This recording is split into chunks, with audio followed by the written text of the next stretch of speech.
Finally बाबा के दर्शन भ गेल। अक्षय तृतीया के शुभ अवसर पर बहुत भीड़ है, बहुत भीड़। ई तो हम मंदिर में आके वीडियो बनेलहुँ हन, बहुत भीड़ है। भीड़ एहन है कि मतलब एक दोसर के ऊपर में जल चढ़ा देते। देख के चलो यार। एहियो मंदिर में बहुत भीड़ है, एतेक भीड़ है जे मतलब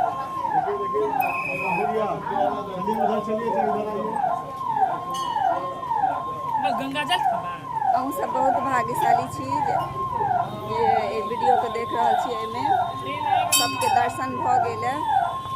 जिनका जिनका पास ये वीडियो जाए तो जरूर हर हर महादेव कमेंट बॉक्स में जरूर लिखब, या तो जो भाग्यशाली हथिन उनके पास ही वीडियो जेतन, सबके पास नहीं जाए छे। ई मंदिर के दर्शन सबके नहीं भ पाबै छे, तो ताहि दुआरे कमेंट बॉक्स में हर हर महादेव जरूर लिखब।